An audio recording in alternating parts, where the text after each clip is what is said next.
Dun, dun, dun. Hey, everybody. We're here. So, greetings. Let me know. Let me know if you can hear me, see me. Everything's good. Just say what's up. I'll tell you what I'm going to do. It didn't occur to me to do this until right now. I'm going to put on a backing track just to have some music behind us, just kind of lightening the mood here. I'm just going to type in Petty Music Studios. See what we get here. I'm going to grab, you know what? Let's do this one. All right. If you're a content creator of any kind, you need to start using Artlist for your videos. I'm Ryan, filmmaker, host. A little commercial here. Get rid of that. Here we go. All right. There we go. Little vibe going now. All right. So everybody can hear me and see me. Everything okay? Good. Sound great. Video's great. Thanks, Mal. I need to get OBS software because I'm pretty sure even though we're live and it sounds and looks good now, that when I play harmonica, I think it sounds weird still.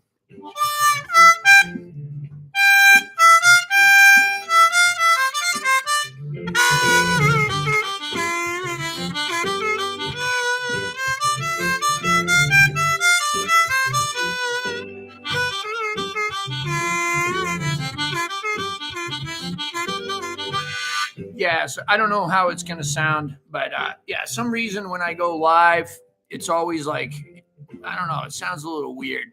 I'm going to get my buddy Orc, the mighty Orc, to help me out with that next time he's in New Orleans. All right, well, that's good to know that it sounds okay.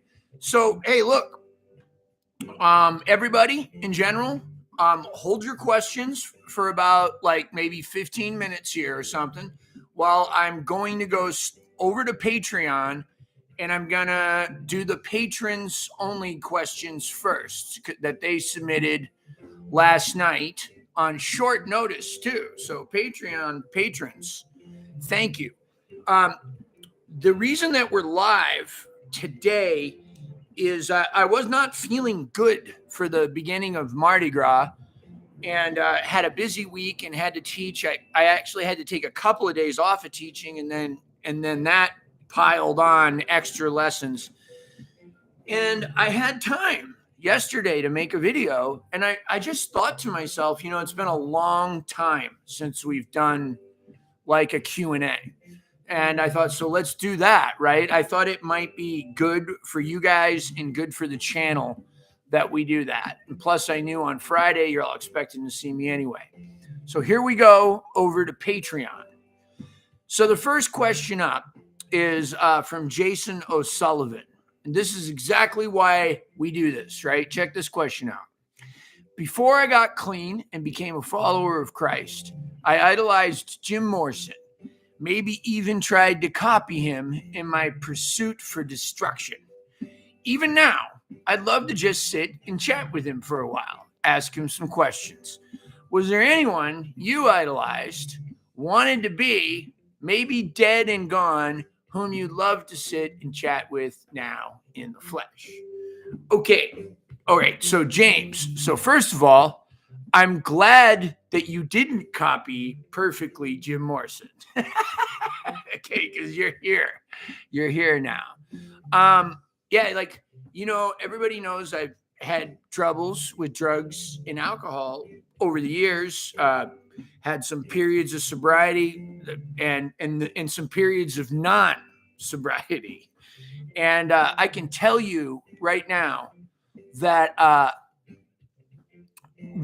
one of the things that you hear a lot of times is people say, I never wanted to be a drug addict, right? Like I didn't want to be a heroin addict when I grew up. I didn't want to be an alcoholic when I grew up. I totally did. I totally did. So I actually get this question of like idolizing like these like martyrs, these like self-destructive, you know, alcoholics and addicts that were living life on the edge and stuff. Yeah. So to answer your question, for me, I think like initially, like that was like Janis, 100%, right? Like Janis Joplin, and then it was probably like Billie Holiday, and then it was probably like who else? Oh, I don't know. Definitely Jim Morrison later. Charlie Parker, right? Charlie Parker, yeah. Big Maybelle, a lot of women, I guess. So, but yeah, if I could sit and have a conversation with any of them, it would definitely be Janice. I love her so much. I wish it didn't happen. Yeah, that's what's up. All right. So thanks, Jason. And I'm glad you're doing better now. Colin Kirby, my man CK, bro. Me and my wife appreciate you, Colin. Y'all, Colin always writes the most cheerful and nicest things to us both. And somehow, bro, you always find a way to do it when we need it. Like that little dip in the day when both of us are not like feeling 100%. And I'll go, hey, Kate, look what Colin just wrote, right? Thanks, bro. He wrote, I hope to be back from work for this. Oh, well. Okay, Colin. I hope you're here. Oh, you are. Okay, there we go. All right, so let's see. Somebody else said on Patreon, would you do a lesson on modes? So I actually wrote that person back. His name is Ian Stoker, and I gave you a link, Ian, to a lesson I did for patrons only on modes. So maybe I'll do a YouTube series on modes. Will Wild has a good series on modes. But yeah, I could offer my own little unique take on it. Actually, we're going to kind of get to some of that in a minute. All right. Altamont wrote, trying to expand my playing to the upper register. Okay-ish in first position, right? Because it's easier up there. We got Jimmy Reed licks, blue notes, flatted thirds, flatted fives, right? On the 9-blow band and the 8-blow. Tips on using higher octaves in second position. Okay, cool. We got a perfect song for it right now. So the first thing you can do is go check out my video on the major pentatonic scale. And if you just use that scale in the beginning, you can just go right up there. Let's do it. Let's get this harp working.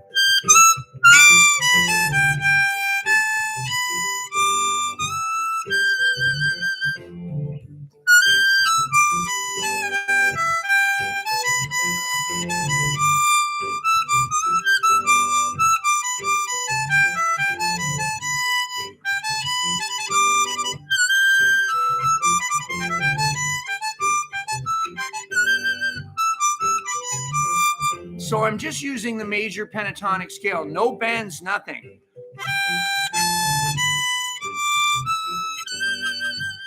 Now the other note, if you put the 9 draw in and also the 7 blow, which are not in the major pentatonic scale, you can play the Mixolydian mode, which is second position lays out beautifully for that.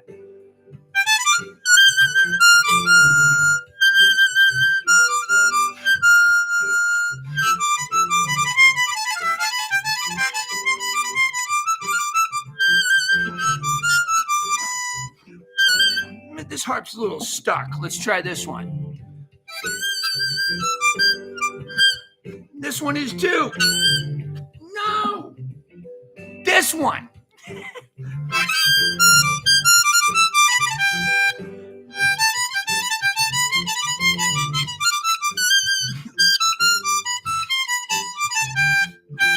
I'm sloppy, but you can be sloppy too.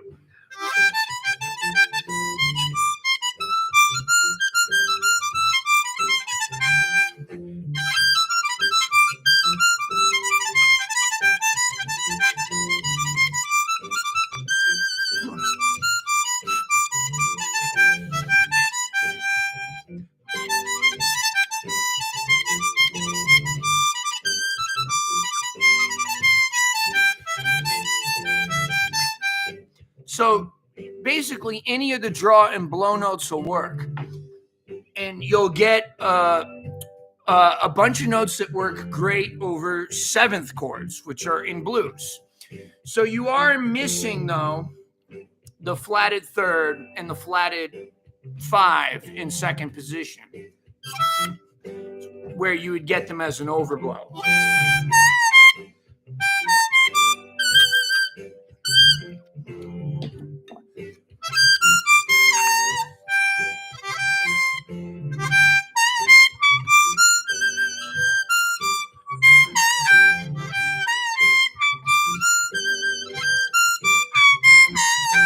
That's the blues scale. So if you can overblow and overdraw, you can get the blues scale. If you can just overblow, you can get the minor pentatonic.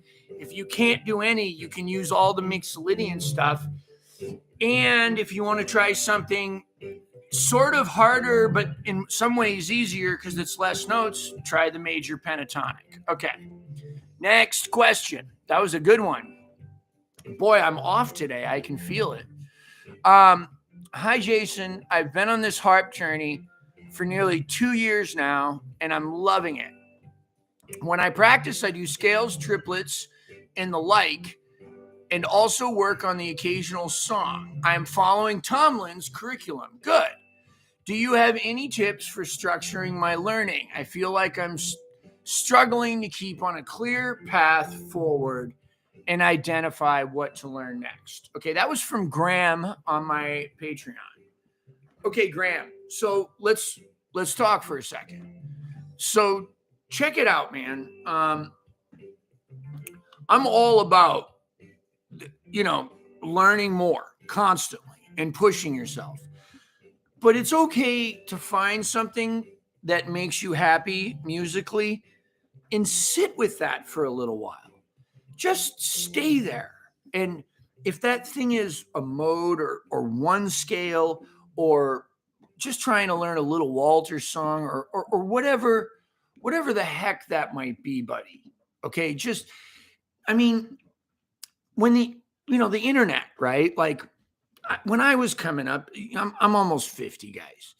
There was no internet, right? When I was learning harmonica. And in a way that was a good thing, because I would get like a small nugget of information. And then I would have months to process that and to work on it. And by the time I got to see whoever it was that was coming through town, I grew up in Maine, which is, not many people came to Maine. It's like some of you guys, can relate who live out in the wilderness or in states or countries where there's lots of wilderness, and, by the time they got there, I really knew what I wanted I knew what the next question was. So I would just say to all of you guys, there's an overwhelming wealth of information. I mean, like information doesn't always equate to knowledge, right? If I was just learning harmonica now, I don't know that I would have been able to do it. Like even with all the stuff, like maybe, I don't know, maybe I'd have been better. But at the same time, I think part of me might have gotten distracted. Oh, I need these pedals. I need this amp. I need to learn how to overblow. I need to learn how to overdraw. I need to learn how to arpeggiate sixth chords, arpeggiate seventh chords. I need to learn how to play by feel, rhythmic, triplets, 16th notes, quarter notes, tongue block, lip pursing, blah, blah, blah, all at once. Oh my God. God bless you guys right now. It's a lot. It's a lot. This is why it's good we have a live stream today, right? This is important. But I wouldn't put that in a lesson because I'd be like, this is really important, guys. It's Free Friday and you need to know how to do minor pentatonic scales in 18th position, right? Yeah, man, you don't need to. You don't need to. Just find something that makes you happy and get into it. And when you get into it, it's contagious. It's contagious. And you might find that you're into it a little too much. And then you go, okay, well, I'm now ready to learn something else. I'm going to get to all the questions here in the thing, let me just finish up with Patreon. Okay. Thank you, Graham. That was probably my favorite part today. Okay, Jason O'Sullivan asked hole 3 bends. B flat is easier in a lick, but the minute I go double or triple bend, I'm assuming, Jason, you're talking about a C harp, and that B flat is that single bend. Right? But the minute I go to double or triple bend, I then question if it's double or triple. I use recordings of bent notes to get in my head. I use a keyboard, but the notes for double or triple just don't stay. Okay, now I don't know how long you've been playing, Jason, but of course I struggled with the same thing. I would, sometimes I still do, right? Sometimes if I'm doing a fast chromatic run, I'll put in too many bends. Instead of the 3, like I might go like put in like 5 microtonal bends, right? But okay, so you're doing the right thing with the keyboard and listening to other harp players. You can also try enunciating the bend with, if you're lip pursing, okay, or tongue blocking, you could slap, but lip pursing, I use a little t sound.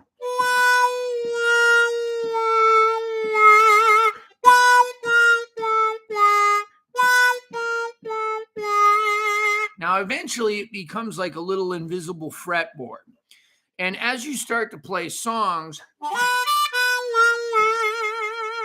you really, if the bend note's in a song,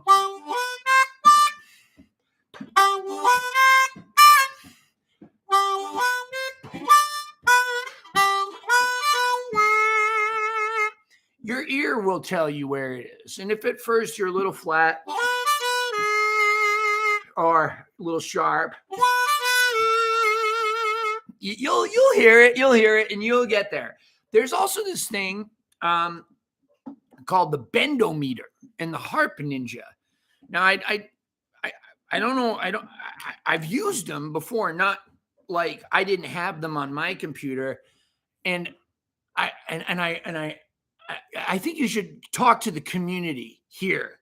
Anybody here who has experience with the bendometer or the Harp Ninja can tell, but I do know this thing will tell you exactly where you are and will help you with like a visual reference, right? Like it has a neat way, it shows a harmonica and it has a neat way of showing where the bends are.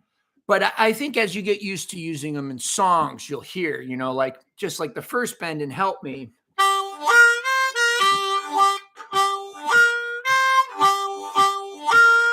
Right. So if it's not bent enough or not bent at all, it's, you know what I mean? You can hear that. If it's bent too much,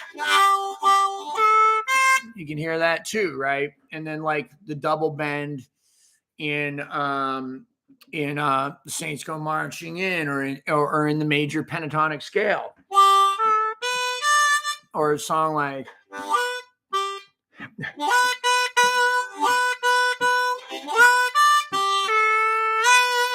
so you can just use songs to kind of cue you. Just get used to playing one at a time instead of trying to be the man chromatically. Right. And then that triple bend, hey, just bend the heck out of it. It's actually very useful on the 5 chord in second, or on the 1 chord in first. Anyway, or if you want to play any Arabic stuff.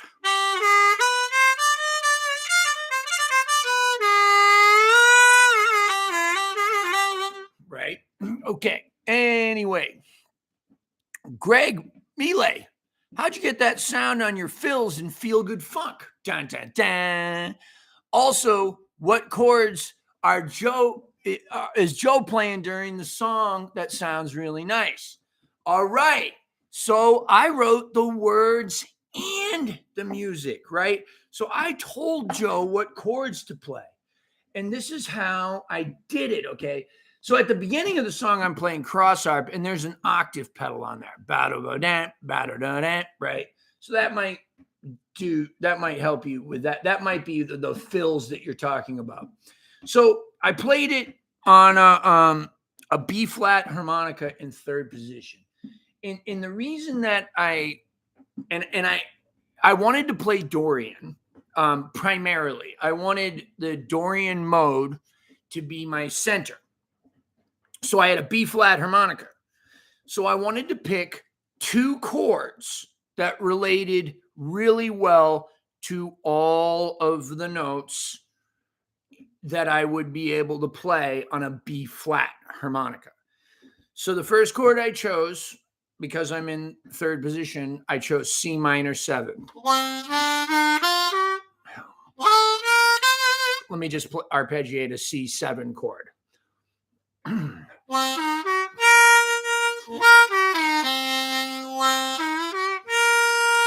So that was my first chord.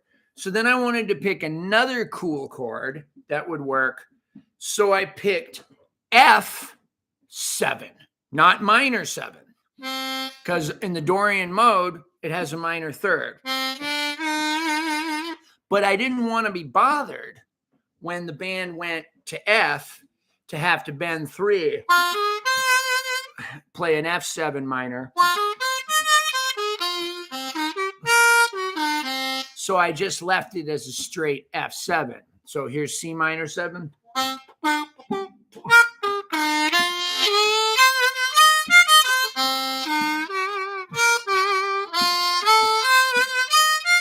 So those are the chords. So when I was playing, I could just basically play a B flat major scale.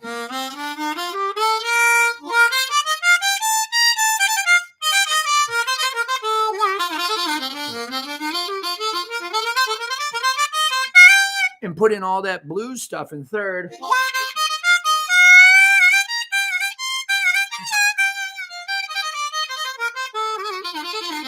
And then when the other chord was on, if I wanted, I could just play F mixolydian,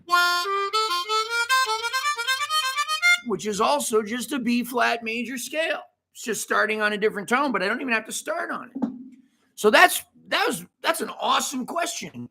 So like, let me quickly talk about this. We have an hour and a half left. I'm going to be here that long. Okay. So I was going over this with another student yesterday. When I first started figuring out this modal stuff, what happened is I would go to Quist jam tracks, and I would just play blues over Quist stuff. It said D Dorian. I would just play a G harp, okay, in second position and play blues, right? And it worked. Sounded good. As long as I bent the 3, it was good. And then after that, I started saying, well, what would happen if I actually played a real Dorian mode? And then I was like, oh, this is cool. I can play anything, and it works. So then I started going to gigs, and I realized that the bands that I was with, they weren't really doing that stuff. Like it didn't sound like what Quist was doing in the backing tracks. And then every now and then I would hear another guy in the band start playing like I was playing at home over some of the stuff they were doing. And that's when I realized I may understand what the modes are, but I don't understand how to pick a mode based on the chords that I'm hearing. So all of the work that I had done, learning to arpeggiate 7th chords, major triads, 6 chords, all this type of stuff, then had to be applied to either when I was composing music that I wanted to solo over, or when somebody else had composed music for me, I would say, hey, can you please, even if I knew I could play over it, I would say, hey, can you please give me the chords? And then once I had the chords and I could look at them, I could then go, okay, well, here's the best position to start in. Okay. And then, oh yeah, on this chord, I could kind of treat it with that position, or, I can see that, G mixolydian is going to work over all of this, or C Ionian is going to work over all of this, or any of that stuff. Okay. So that was real growth, and I'm still in that process. Okay. Somebody else asked, Ed Brooks said, hey, I've heard you do a couple of Eddie Harris numbers, which I love. How are you getting that Eddie Harris sound, and what scales are you using? Okay, so I'm doing kind of like the same thing that B.B. King does. I'm trying, like, theoretically, and I don't do this throughout the whole song, but like when I begin a slow blues or I begin an Eddie Harris thing or anything jazzy at all, I'm really trying to create tension between major and minor or sixth chords and seventh chords. So I might go, the song's in B flat, so I got an E flat harmonica in second. So I might go up the scale using all notes from the major pentatonic or from a sixth chord, right? And octaves thereof.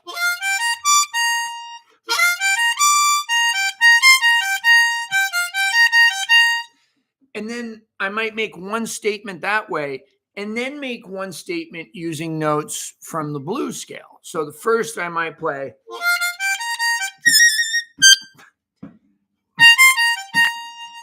And then play.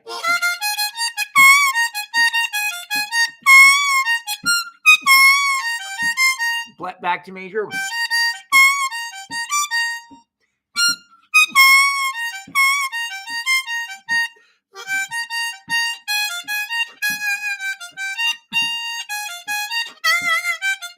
Right? So this is what I'm doing. I'm making one statement major and then one statement minor, or one statement with all notes from the major scale, maybe not the major seven, but maybe, right? And then one statement with some darker notes from the blues scale. And then mixing them together.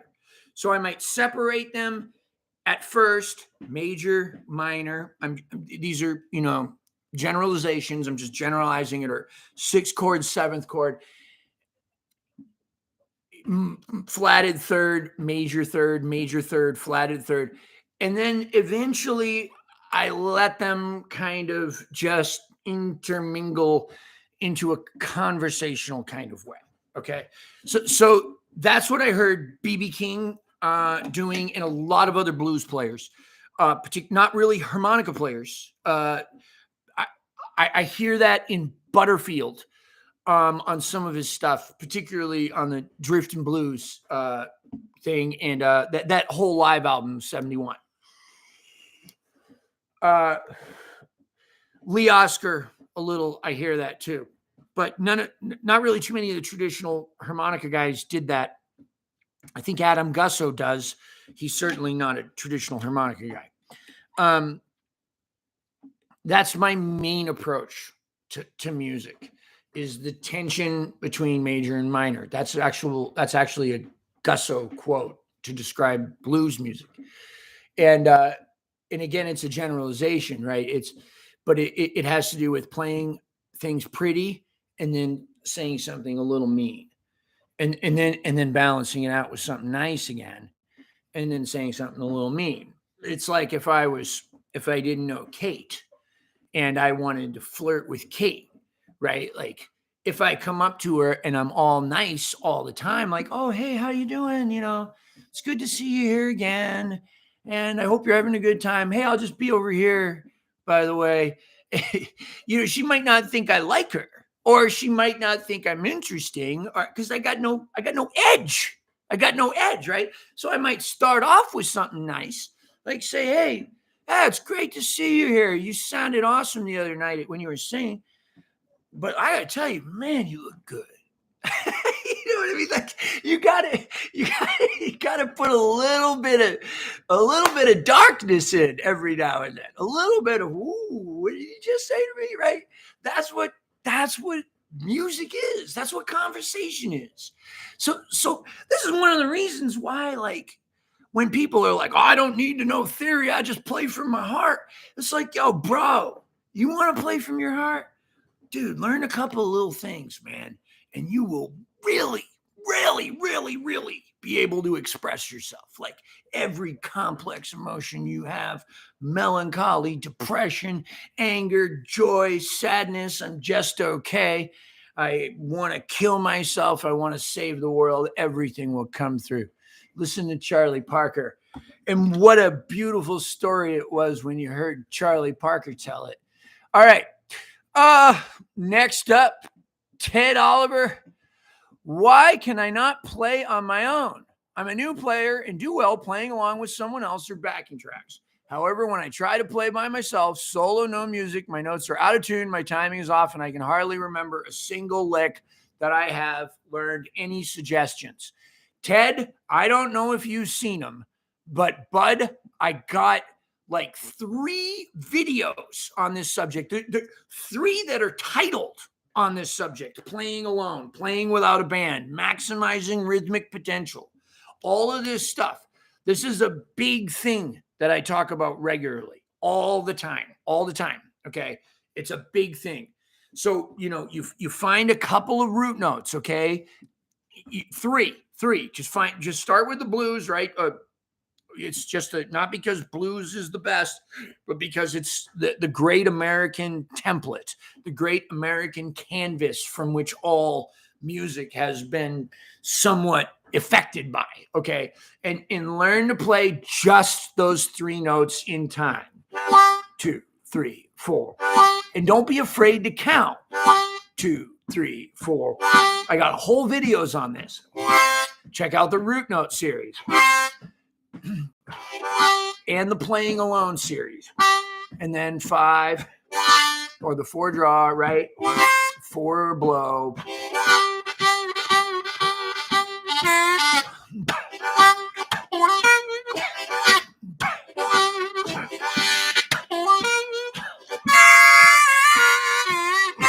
Two, 3, 4. Right. So once you get just playing with 3, then you add 1 extra note, then you add 2 extra notes, and you try putting a lick in, you try putting a scale in, try putting a whole arpeggio. There you go, Ted. I hope you check it out. I'll tell you what I'll do. Since you're on my Patreon, I will link the videos for you later today under there. But if you want to get to them quicker than that, if you're watching right now, just go to YouTube and type in Jason Ricci playing alone. Okay. Last Patreon question, and then finally I will be present for all y'all. I'd like to see more jam camps or small group lessons now that COVID is becoming less of a threat. All right. Okay. I'm thinking about it. And I want to go to Nashville because it's close to Kate's family. And there's a cigar bar that sells cigars that I can't get anywhere else. So I was thinking maybe Nashville. All right. And I don't know when. And I'm thinking I'm just going to do it by myself. I'm just going to be the only teacher. I'm not going to make it crazy. I'm not going to involve a bunch of people. And we're just going to find a little location and we're going to do it there. All right. Now I get to your questions. Hey, YouTube, we're in real time now. So I'm going back. A bunch of formal hi, Jasons. Hi, everybody. I love you all, man. Thanks for coming. We got 66 people present. That's great. This is really great. Ted Burke, Theo, my man, CK. What's up, Sasha? All right, here we go. People say the sounds are good. Somebody likes the Q&A videos. Travis, thanks, bro. Appreciate it. Somebody here from the Ukraine. Please tell me that all will be okay and war will stop soon. Man, I can't tell you that war will stop soon. I can't, man. But I can tell you, believing that things will be okay helps us, even when they're not, man. That's one of the most beautiful things that we can do is have faith when things are not going well. That's one of the hardest and most beautiful things that we can do. So, I've had a few Ukrainian people write me. I had one last night write me in the middle of the night. That might have been you, bro. And I think I said something similar.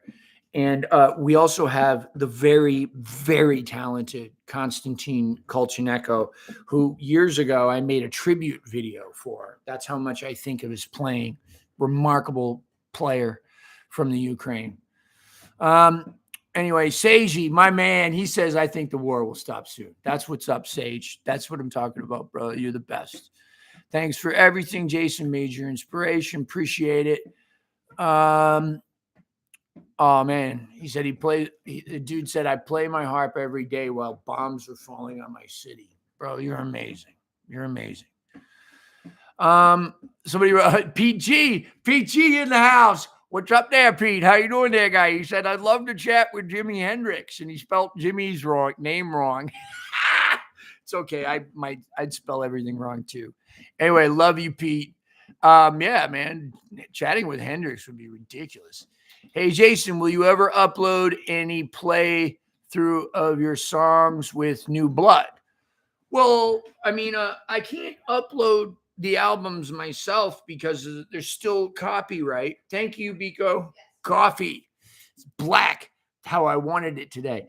But there's tons of videos of me on, just search Jason Ricci New Blood. You should come up with enough. I don't know if that's what you meant by that, but I don't know if you meant that you wanted me to teach them, but you can hear any of that stuff on YouTube. All right.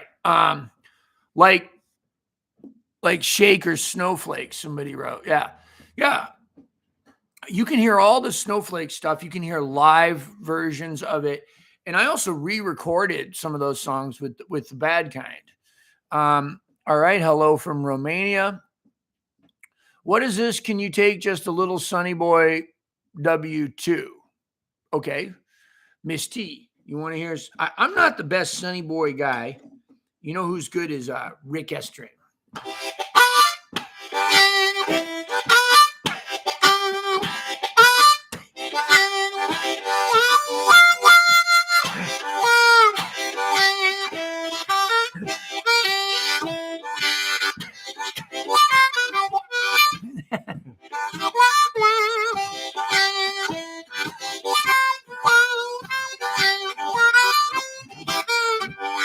That was terrible. A little improv Sonny Boy there. All right. Let's see. I believe. Okay. All right, man. I gotta work. Like the live videos you do. Be sober isn't great, is it? I love being sober. I love it. I am the happiest I've ever been. God, do I pray every day that I never get into a place where I would think that a drink and a drug would make anything any better ever again. Sobriety is my current superpower. I don't think that has to be that way for you. All right. But that's what I think about me. Sometimes it's boring, and boy, is boring better than crazy chaos, right? All right. Holy Moses. Thank you. Thank you, Miss T. Good to see you. Let's see. Let's see. Do you have any way to remember how to play the Mixolydian mode or else? I always play by ear and somehow it works, but I can never tell if it's Mixolydian or another mode. Okay. So yeah. So you can go to my video on the Mixolydian mode and read the tab, right? It's 2 draw, 3 double bend, 3 draw, 4 blow, 4 draw, 5 blow, 5 draw, 6 blow. Here's how you can remember it. It's the same as the major scale, except you don't need the 5 overblow. There you go. So instead of 5 overblow, you play 5 draw, which is right there on the harmonica. So every single note in second position will work, except 3 triple bend and the overblows. Okay. So and 2 half step bend and 4 draw bend, right? So but like, look, if you just play the whole harmonica up and down, you're in the Mixolydian. But remember it as a major scale without the 5 overblow, or without the 2 draw half step bend, or the 8 blow bend. It's a major scale using 5 draw. Technically, if I were to speak musically, it's a major scale with a flatted 7 instead of a major 7. Okay. There's a video on it. There's a whole video on the Mixolydian. Learning nowadays is like sipping from a fire hose. Gary, Snarkus. Dude, exactly, man. Megan said it's too cold. Oh. Couldn't say it better. I'm giving the chromatic Honer a good Go now. Need to catch up with my dad. Oh, yeah. I saw that video of your dad, CK. Wow. He's a great player. I bet he went to spa and stuff, huh? CK said, yeah, sometimes there's too much. Megan said 15 things to know at once can be overwhelming. My cat thanks you for generosity. Saludos from Mexico. Gracias, Oscar. Man, appreciate you, bro. Buenos dias. Gracias. You know, I love the cats, the gatos in the house, in the casa. Right. Harvinder Bain says, if you had to select one key of Harp, put it in your pocket and head out, what key would you select? Oh, I'm going to be pretty cliche. The B flat, right? It's just low enough that it has some natural tone to it, but it's not so low that it's cumbersome, right? Sometimes it is the G. Sometimes it's the lowest one of all, right?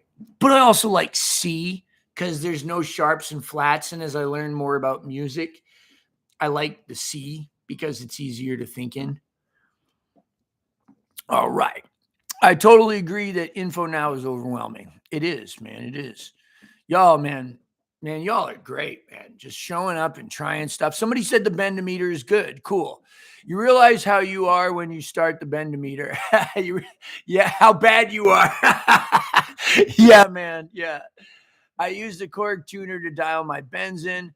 I sometimes use a basic tuner. See, everybody's helping. Thank you, Miss T. I know you hate my glasses, but I can't see without them. I'm glad you like my hair, but I can't read your comments without the glasses. Maybe I should get cooler glasses that you like, right? Susan, love you. Good to see you, kiddo. Great that you are helping others who share your passion. Thank you. Thank you very, very much.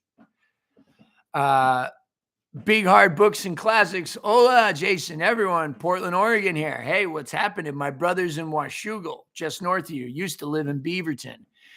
So we go over to Portland pretty often and get the food trucks and the voodoo donuts and all that. Yeah, Mal said songs make it easier to get the correct pitch. I use an app called the Bending Trainer. Oh, okay. That's a new one to me. Hi, Jason. Big fan, longtime listener, first-time caller. What's up, Chan Bayless? Jason or anyone, where besides YouTube would a beginner blues songwriter send one songs for more exposure? Directly to the artists, okay? But be cool. Be cool, right? Like, find out what that artist is about and then say, hey, listen, I've already listened to this song that you wrote. And this song that I wrote reminds me of something you might be into. Don't just like people might send me songs that are about stuff that I'm not into. And they're good songs, right? Or sometimes it's like poetry or something like that, right? But like if you want to, if you're the one that wants to get your song exposure, first thing to do, copyright it, right? Put it up on YouTube and just let people hear it. If it's copyrighted, they're going to have to register with Harry Fox before they can cover it. Okay, so you're going to make your royalty money that way as long as you register it with BMI or ASCAP or CSAC or one of these organizations, okay? Which, believe me, I'm not good at doing that kind of stuff. I'm bad at music industry stuff, right? But I do know what I'm supposed to do. But yeah, be patient. If you're writing to artists, right? Here's a good thing. If this is a good thing in general, if you're writing to artists, people that have made a career in music, and you don't hear back right away, let's just say you're writing to anybody in the music industry, period. A booking agent, a record label, a manager, a club that you want to play, a festival, anybody. Don't get upset when they don't write you back, or if they write you back and turn you down. Now, look, you're naturally going to get a little upset, okay? But don't show it. Nobody's got time for that. Okay, we've all been through no. Yes. Okay. No, no, no. Yes. No, no. Yes, yes, yes, no. Yes, yes, yes. It took years of riding around in a 4350, okay, pawning musical instruments on the road for gas money to get to the gig, play the gig, drive back, get the instruments out of pawn, drive as far as we can, maybe pawn them again. Do the gig without a saxophone. Do the gig without one of the extra guitars. Right? You have no idea how many years went into that before we were an overnight success. And I was lucky enough to get 79 viewers on YouTube 28 years later. After BMAs and being on Johnny Winter's album and stuff, none of that stuff was handed. It wasn't. And I'm not sitting here giving you some kind of like, oh, in my day, we had to walk 200 miles uphill. No, I'm telling you about business. Never take no for an answer and be polite. But it's okay also, guys, to be persistent. Say you want to take lessons with me. Look at my schedule, right? If I don't respond right away to like your request of, hey, Jay, I'd like to take a personal lesson, look at my life. I'm also trying to incorporate 12-step meetings, maybe go for a walk, maybe have a cigar, maybe practice for myself, maybe do a gig, right? Have some time with my wife, watch a movie, right? All that with this, right? Bug me. It's okay to bug me. It's okay to bug people, but do it politely. Be like, yo, Jay, I know you're busy. I didn't hear back. I just wanted to say I appreciate you. And if you have any time this month, I still want to do a lesson. Here's a little about me. I watched your YouTube video and I saw this. Okay, when I wanted to learn stuff about customizing harmonicas. Okay, that stuff was secret when I wanted to learn. And so when I approached Joe Falisco, Richard Slade, Joe Spires, with a question about how do I do reed work, first of all, they weren't going to tell me if I just said, oh, well, how do I emboss, right? They're not going to tell you, right? So not back then. They weren't making videos and putting it on YouTube. So what I would have to do is say, okay, listen, when I'm embossing, this is what happens. And this is what's driving me crazy. I've tried it on 8 different of my old harps and it didn't come out so good, but it came out okay one time on this one. And then they can't help but sympathize with you, right? Because they know that you've already tried on your own and that they tried on their own and they remember what that was like. So when somebody writes me and they're patient and they bring up things that they're working on and they show me that they've already taken initiative to learn everything they can without my help, okay, or with the help that I've already given for free on YouTube, then immediately my heart is like, oh, well, you know what? I'm not that busy. I'll find a place, you know. This is the 3rd time this guy has written me. He's nice, you know. And I'll be honest with you guys too, and like, don't get any ideas here. But at that point, it doesn't matter if you have money or not. Right? I'm going to work with you or I'm not. I need the money. Like, I think I got like $200 in the bank right now. Okay. After the bills. All right. That's really nobody's business. I shouldn't even be saying that, but like, yeah, like that's the reality. Right. But money at that point, I can't help but work with you. Because people were like that for me, right? But yeah, sure, I got upset. I got angry. There are clubs that I messed up and said, well, geez, you know I sent it to you. What do you mean you haven't listened to it? And, I did that a couple of times. And you know what? I never got to play there. That's what happened. All right, that was a lot. I just went off. All right. I have to go. Sorry, Michael. See you later. I went off, bro. Could you please talk about the repeated riff you play on Diving Duck? Yeah. All right. Awesome, bro. Thanks for listening. That's the new JJ Appleton remix tune. So I just came up with the lick and I mostly did it like the record, but JJ spliced it so it had that remixed sound. There were a couple of other licks that didn't make the cut. So a lot of the artistry there, right, was in JJ's mixing, not my playing. Okay, so that's the answer to that, right? There's a lot of cool stuff like that. If you check out some of the Fat Possum stuff, right, and there's still stuff coming out like that, right? All right. All right. Let me see. Yeah. Mal just said it. Mal just said everything I just said. Jason, we love you, man. Thanks for the advice on loosening the cheek muscles. I play badly, but I have a lot of fun. Dude, if you have fun, it's not long before you're going to start playing good. All right. Walking 200 miles uphill every day is good for breathing. Hey, oh my God, I'm actually at the end of these questions. Anybody else have herpes 1 and love harmonica? I don't know. I've not had that, but I do have TMJ. I don't know if you can hear that. You can't hear that. There's a click and my jaw gets very sore sometimes. And I think it's from all the Pat Ramsey licks and other stupid things that I used to do. Hey, Everaldo, I'm 56 and in the same boat as you, and I love it. Oh, that's nice. Thanks for answering my question. Yeah, Chan, thank you, bro. Jason, I know you probably have 1,000 stories about being on the road. Ever thought about writing a book about it? Yeah, I tried to write a book with a fella. I Skyped with him, for like anywhere between 30 and 2 or 3 hours at like every week or every other week for a couple of years, a year and a half or something like that. And I guess he can't find a publisher. Right. And I'm like exhausted, like still like that was like a year ago. Right. And I'm exhausted still from it. It was like therapy without the therapy. It was like reliving trauma after trauma and good things too. Right.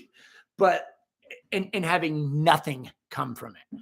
So if I write a book, I'll write a book. You know what I've been thinking about doing is creating a separate YouTube channel that's not like harmonica content. Okay. That has some harmonica stuff in it, of course, but creating a separate YouTube channel. And every week, I'll start at the beginning. I was born in Portland, Maine, and this is what happened after that. Right? Just tell it, right? Like who even reads books anymore? I mean, probably some of you intelligent, shimmering, beautiful, magical people, right? But I don't have time to read a book, right? I'm too wound up to sit down and read a book. I'll listen to a book in the car, right? I might listen to a video. So I've been thinking maybe I'll just make a video, but I won't be able to edit it and make it perfect. I'm not going to edit an hour of talking. I'll just talk. Anyway, do you ever clean your harps with purple kaboom? Yes, that's what I use, Andrew. I've done it on really filthy harps and it works, but I'm about long-term effects. But I worry about long-term effects. Also, I heard they changed their formula. Okay, I don't know. I'm using the new formula. It's great. I just make sure that I clean it with alcohol, with 91% rubbing alcohol really thoroughly. First, I do the kaboom, then I wash it off with water. I got like 3 bowls on the table, right? I got, or 2 bowls, okay? I got 1 bowl where I put the reeds in and then I squirt it with the kaboom, and then I take a toothbrush after it's sat in there for a second and I rub carefully, like I actually have a whole video on when I was young and obsessed and out of control. And the video is called How to Clean Harmonicas, the mongoose-free method. All right. So I no longer use mongooses to clean mongai to clean harmonicas. Okay.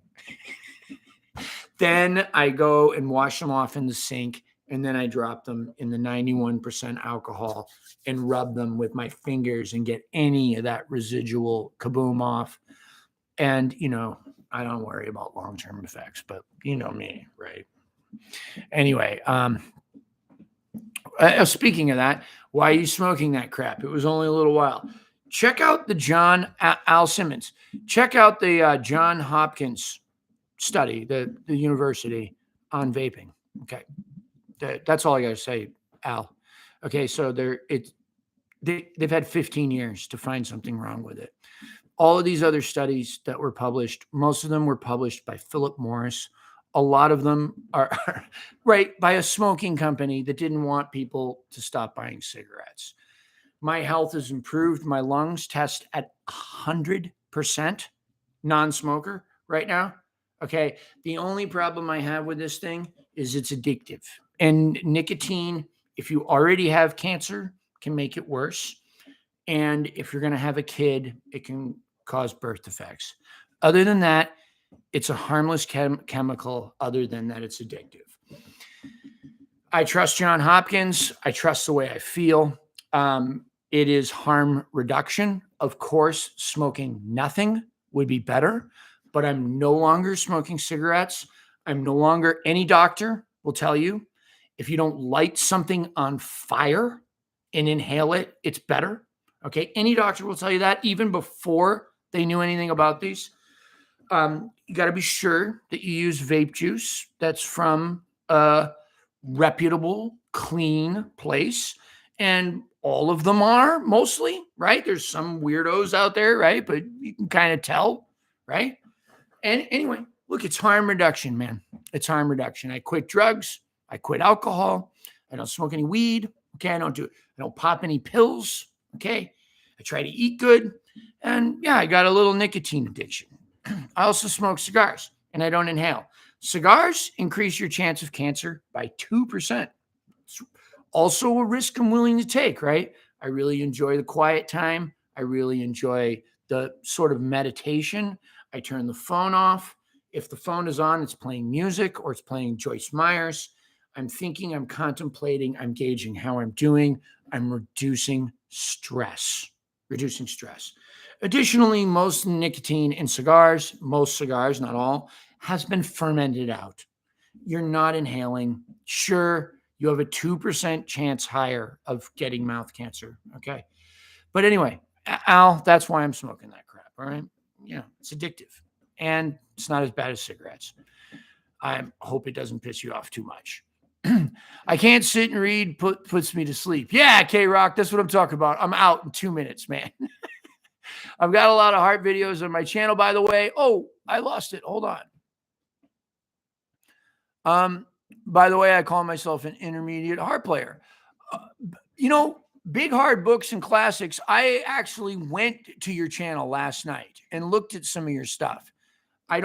I'm going to make sure that I go and subscribe, but was actually over there checking out your stuff and all of the stuff of like how to get in Emerson and everything like that.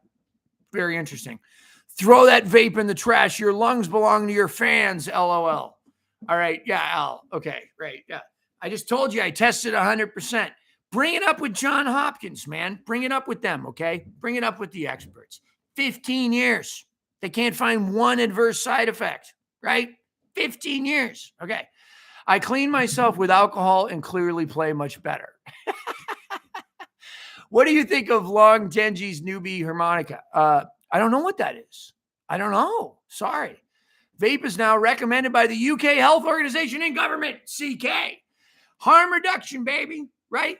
Look, man, if smoking weed is helping you not shoot heroin and smoke crack, obviously it's better to do nothing.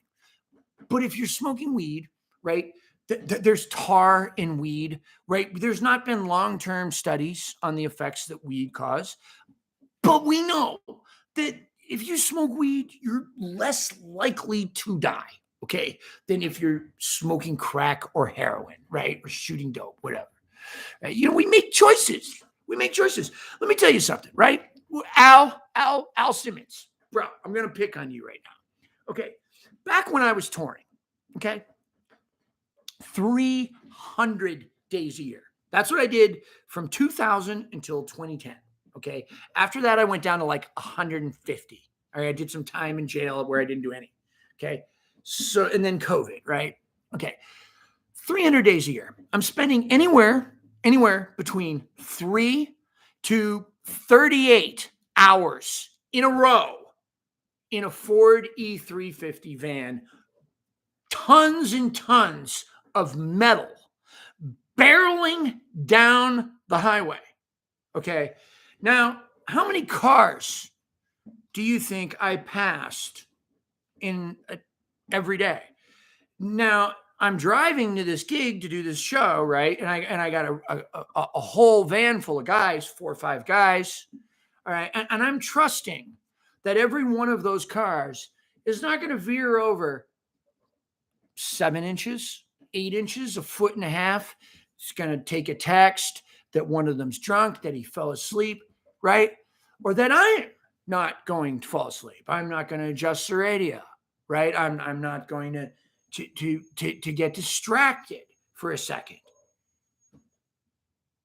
My chances of dying in an automobile accident by making the decision to be a touring musician are vastly increased over you, Al.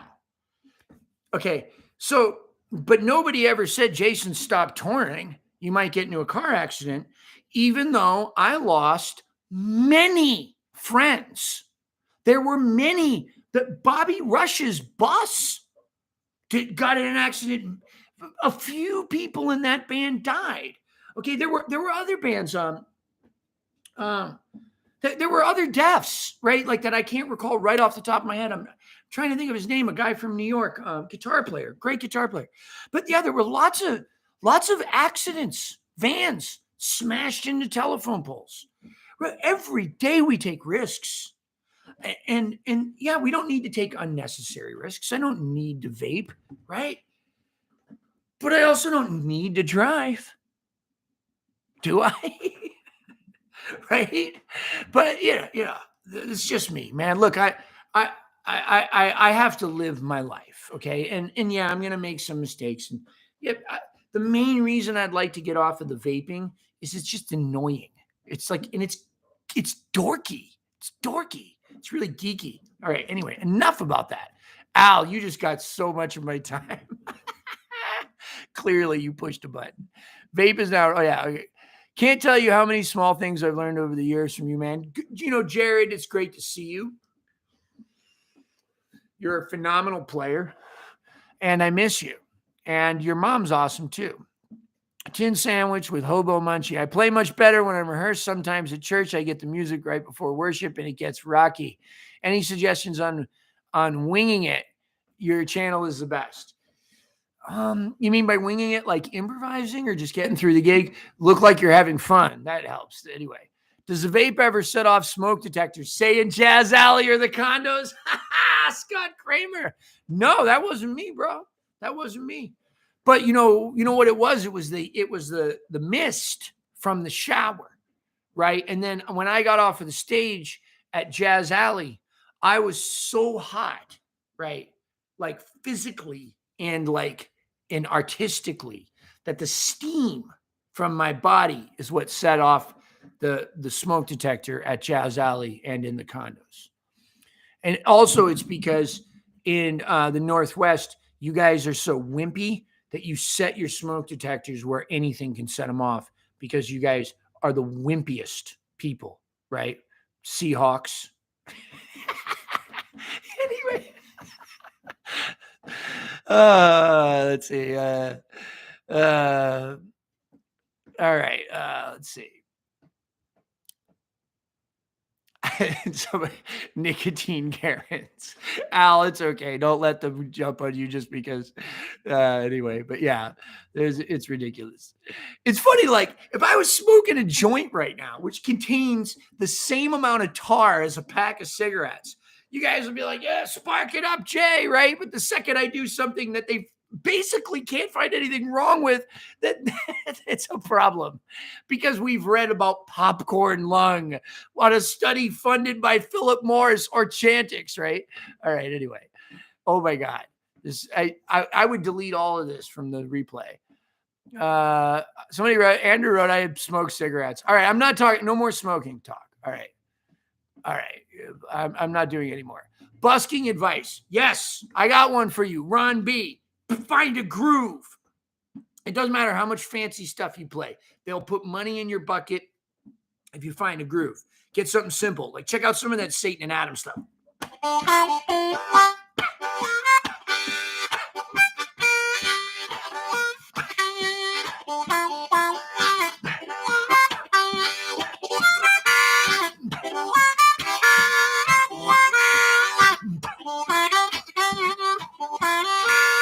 Just a groove. Get them dancing before they even get there. Then start putting in the fancy stuff.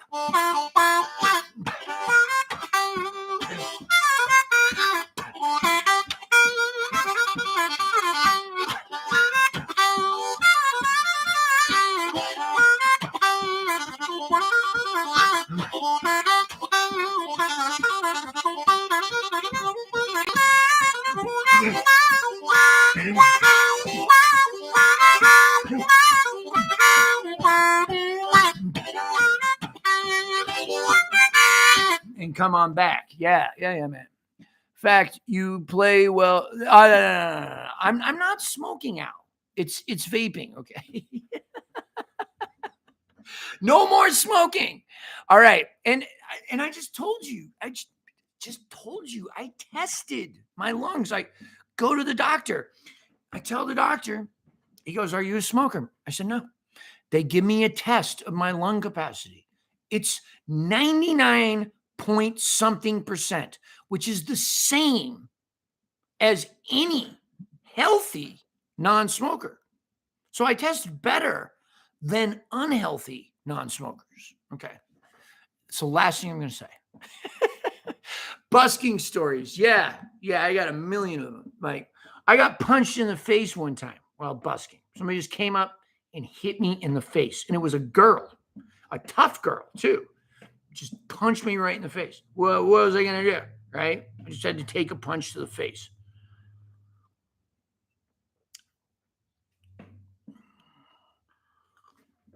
Okay. There's a good question. Somebody said, "Hey, Jason, when I listen to recordings of myself playing, it doesn't sound fluid and the timing is off." Paddling 16 is saying, fluidity is lacking. Do you have any tips on that fluid playing? Sure. So if you're improvising, get good at your scales and your arpeggios, okay? But actually what you're doing right now, listening to the recording and then identifying the areas that you're not like exactly thrilled with is super too. So just start to try to clean up some of that stuff, but learning arpeggios and a little bit of theory and stuff doesn't hurt either.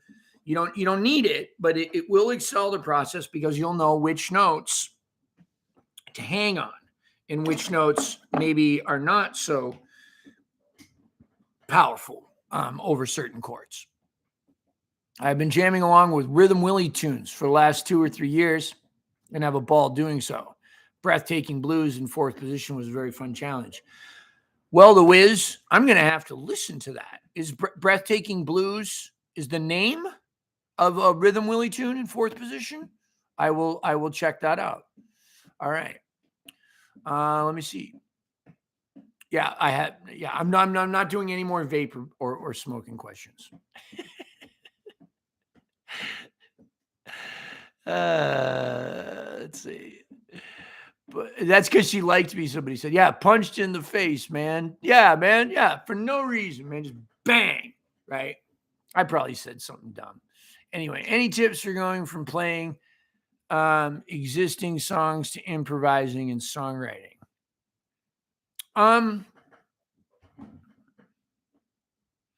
Yeah, I mean, write down what you feel, right? I mean, if you're talking about lyrics, right? If you're talking about music, most of the songs that I think they get written from people practicing. You start practicing a scale, you start practicing a mode, you start practicing a chord change, and the next thing you know, you have a song. When I listen to a lot of the great jazz and even classical artists, what I hear is like a very basic like practice thing that then just turns into something else. And I think they were like in the midst of writing it and they're like, "Oh yeah, this would be really kind of cool as a song," right? All right, Daryl T. See you later, bro.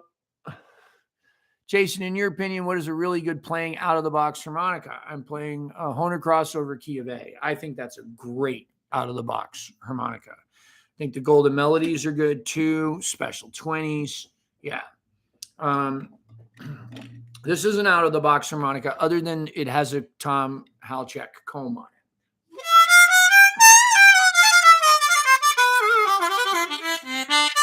And it overblows and everything really, really well. Anyway, yeah. So, yeah. Thanks, Jamie.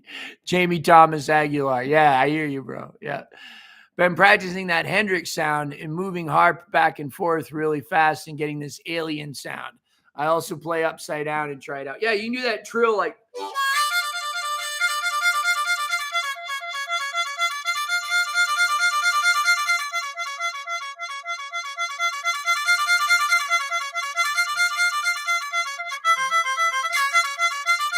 So I'm just bending. I'm trilling on 4 and 5. And then kind of slowing down the trill. And bending at the same time as I'm slowing down. Also trying not to bend all the way, like microtonally. All the way down, right? That's kind of that. Maybe that's what you're talking about, Al. Anyway, don't get any ideas. Can you please do a gypsy scale? All right. So there's a video on that on the harmonic minor. I like third, but fifth is also really good for it.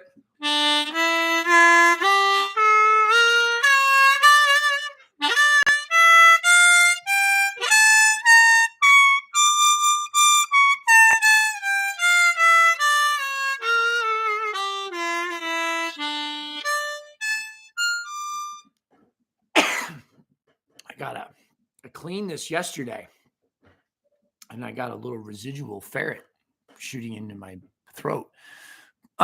Put the whole harp under your tongue. Wolfgang Warehouse. There you go.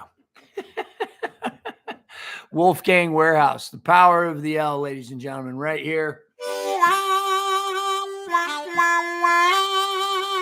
Right? There we go. Anyway, you got to burn your lips and do it way faster. Okay. Anyway, don't move your head, move the harp with one hand. No, I don't. I move my head because I'm not going to let go of that cup. This whole thing, it's a cool effect once in a while, but it's not as cool as.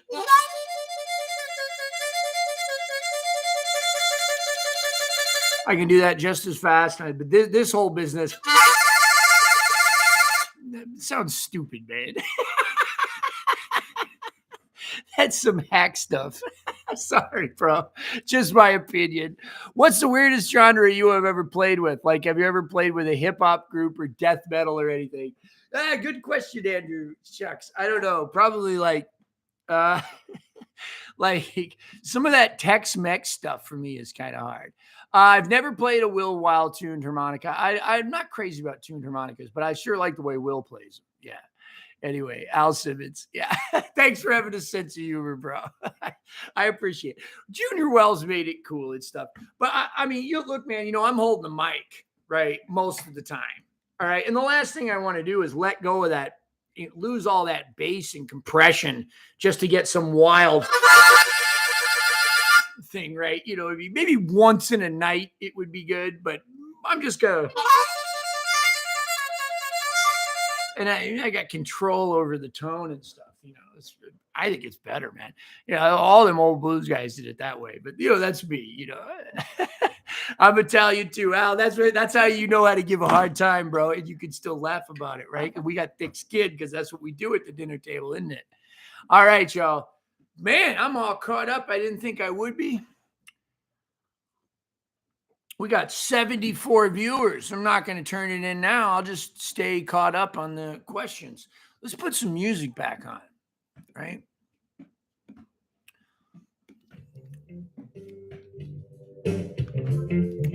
This is I'll put the backing track here so you guys can have it later. Right. Saw Petty Music Studios. This is a Grateful Dead jam. All right, let's see. Let me not get caught up here. Let's see. James Mooney, when my kids were toddlers, they would grab my harps and do that back and forth stuff, and it would drive me insane. I've never heard even played mic'd before. Yeah. Oh, it's fun. You'll love that. You'll love that, Big Hard Books and Classics. I find shaking my head hurts. Hands are easier for me. Well, hey, Mal, man, we do what we got to do. Look, Junior Wells did it that way, My all-time 2 favorite harmonica solos are Alan Wilson on Boogie Chillin' number 2. Yeah, man. Oh, and me on Loving Eyes. That's a mean one. These 2 give me chills every single time I hear them. What are your top 2 and why? All right. My top number 1 harmonica solo, I'm going to say, is Paul DeLay on Silly Little Smile, right? That is because it's got everything. It's got like dark tone. It's got stupid, funny notes like this. It's got surprising octave leaps it's funny, it's sad, it's soulful, it's beautiful. It's like, that's what I get when I listen to Charlie Parker play. But also DeLay on that solo has all of those things exaggerated, really exaggerated. That is my favorite harmonica solo of all time. You can't even find it on YouTube, man. You're gonna have to find the album. I think it's off. I got it off an album called it's a double album. It was like Paul Zilla in the other one, and one record, I think. Take It From the Turnaround was the name of the record. It was 2 records put together into one.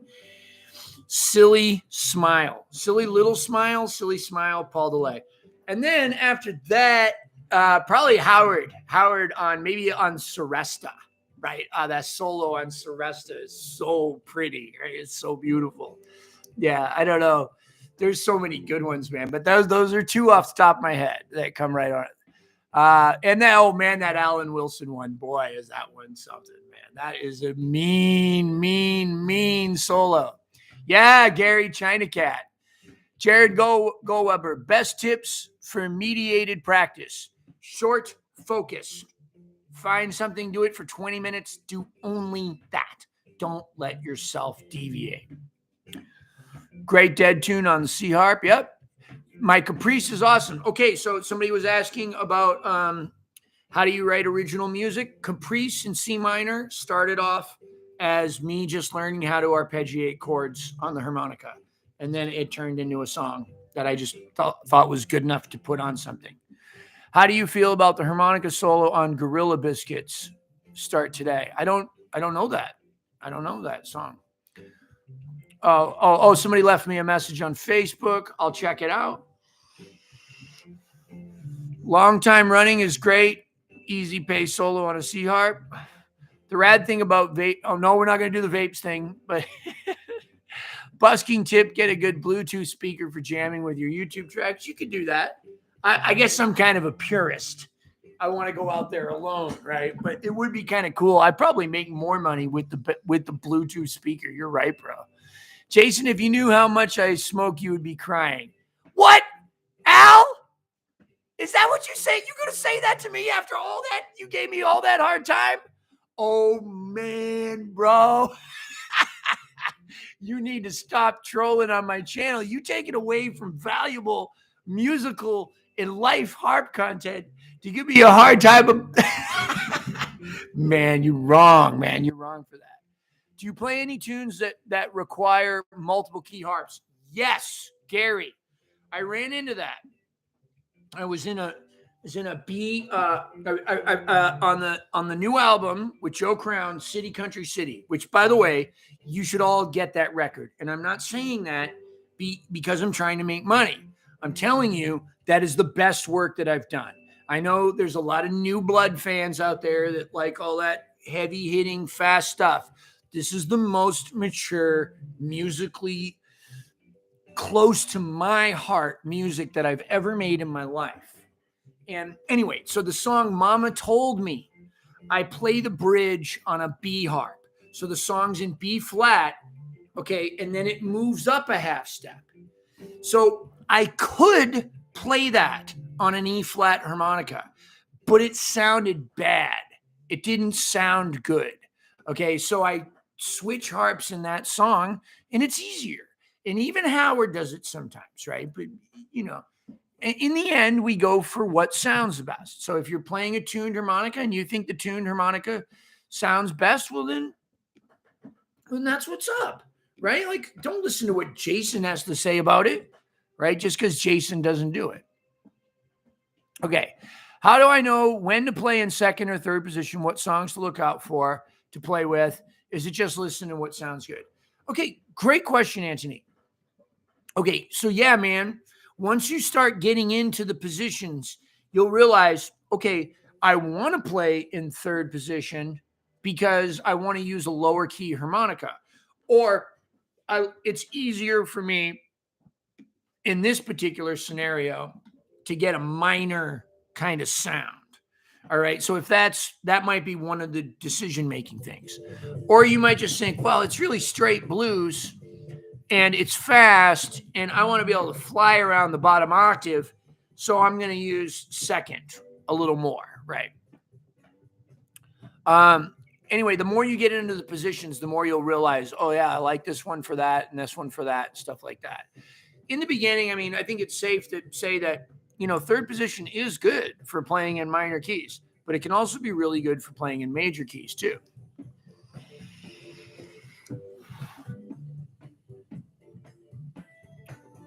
Snarkus, yeah, Gary. Head is in G in third, jam uses D and cross. Yep, you could do that, right? Or let me see, yeah. So you could play, yeah. So you is in G in third, so you're playing a D harp, and then the band moves to wait. You can explain that to me together when we're Skyping. Mal, and by the way, I'm sorry I missed you last week. We'll get together soon. Shoot me another text. I got most of tomorrow off. Your new album in the CD player on the motorcycle. Thanks, Travis, man. Appreciate it. Which key fits into more songs? Is it C, G, D? Because I don't like always using a high C. I don't think C's are that high, Al. But I can understand. I have a much harder time playing a low C than I do a regular C. Hard to bend those notes down there, but I mean, yes, C harmonica is going to fit in a lot of common keys. Okay. I mean, you can play AC harmonica modally in C, D, E, F, G, A, B, and C. Just this harmonica, 6 keys with barely knowing anything, right? So, yeah. But if you want to use a low C, no problem. Use a low C, right? But the thing is, it's harder to bend those notes down there. See, this is G right here.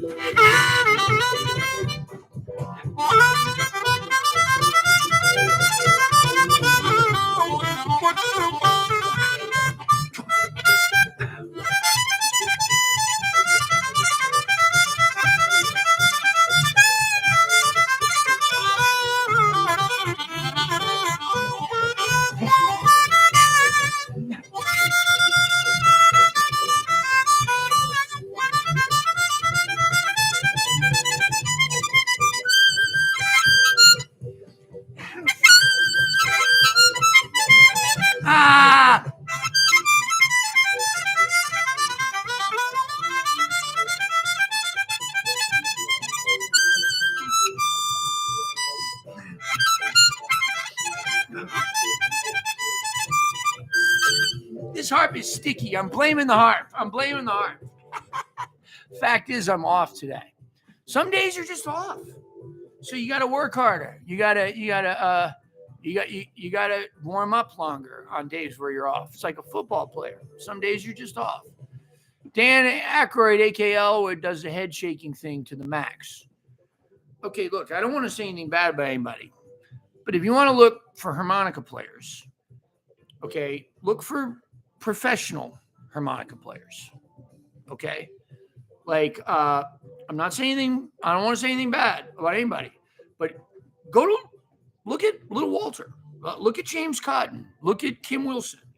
Look at Howard.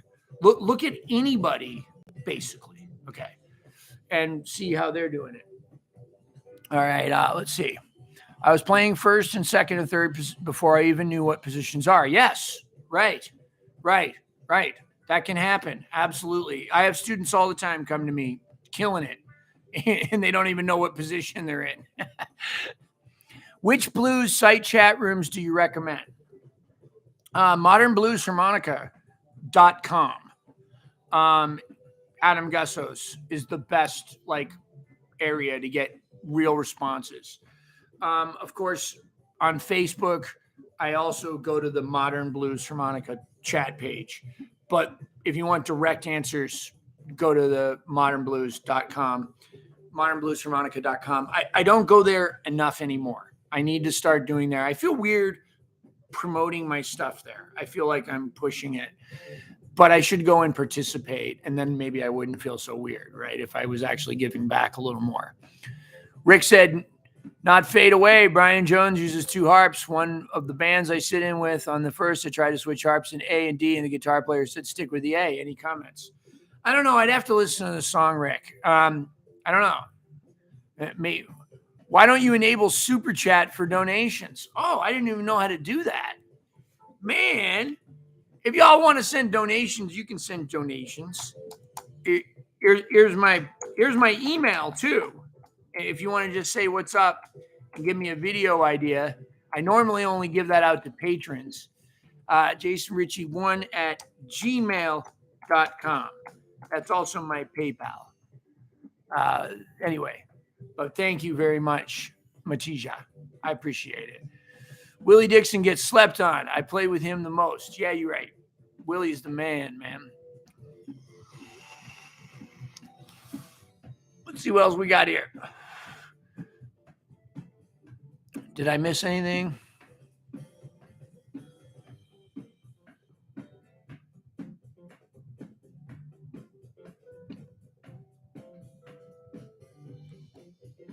All right, I think we're good. I think I'm all caught up. Let me see.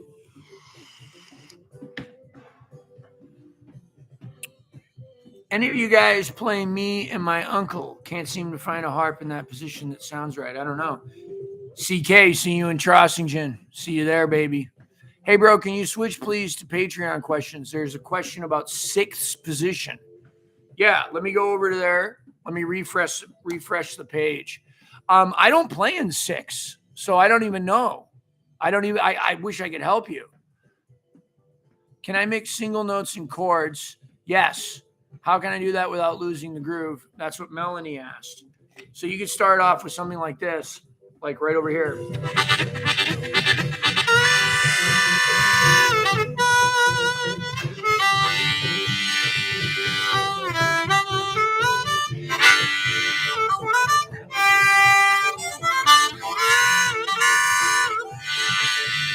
So 2, 3, 4, 2, 3, 4. Put a lick in there.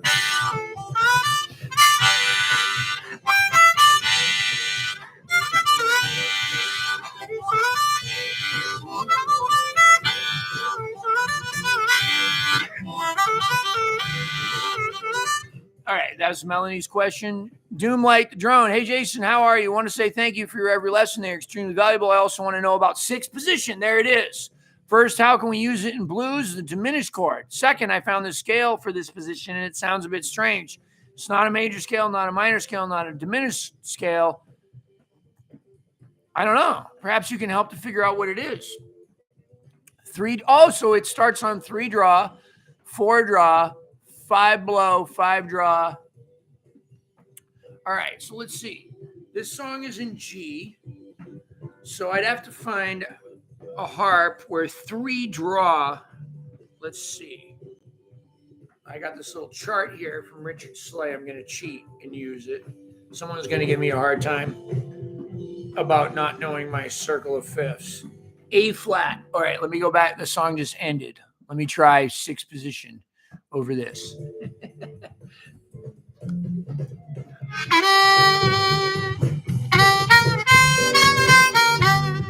Yeah, that so far it's just a blues scale. Oh, right there.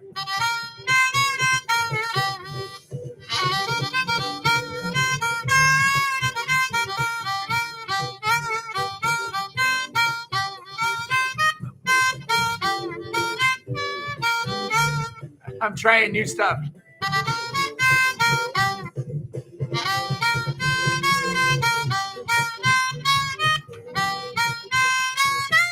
Ah, so let me see. I'm missing that time.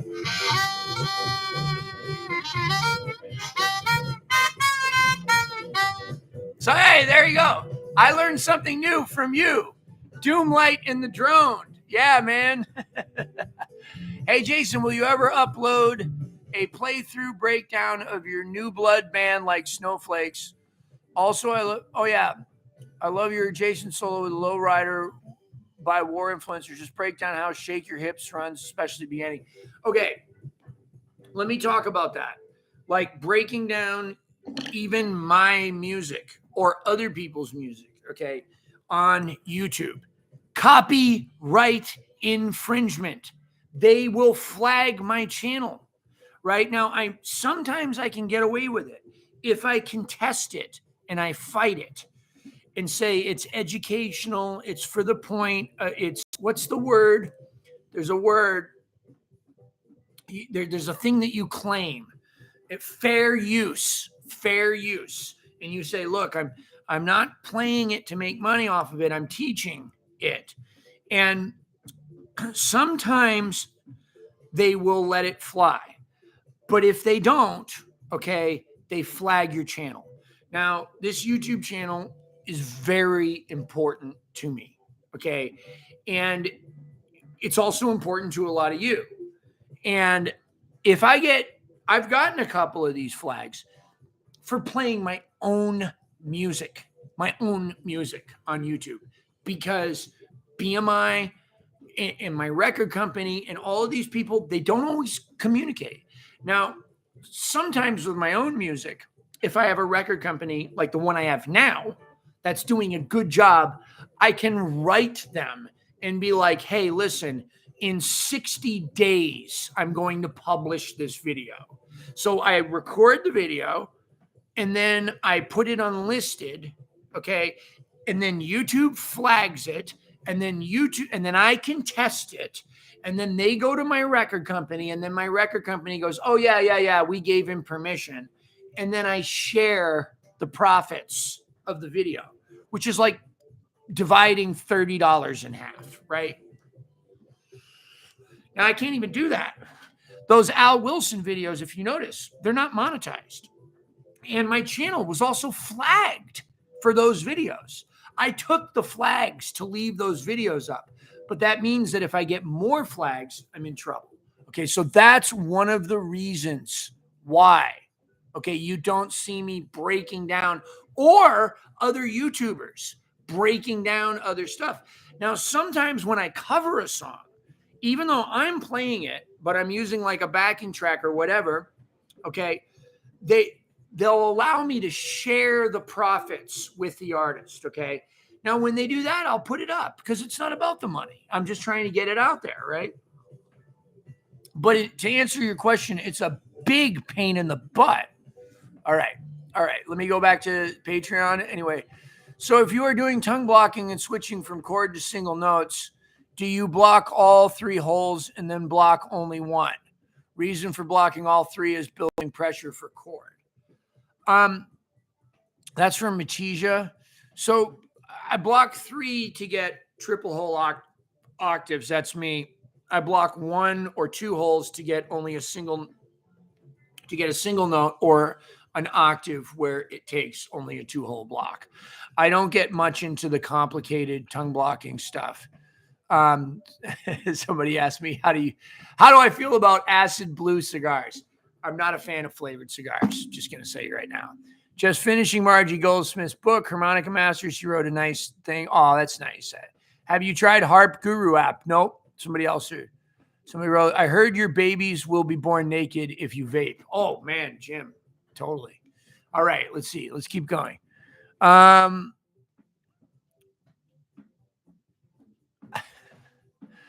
right. What is your playing in the video about Lone Wolf Blues Company effect for harmonica? Is it from one of your tracks or is it just improvisation? I'm not sure. Oh, Wolfgang Warehouse wrote, Harp Harp droning while throat singing. All right, I can actually do that.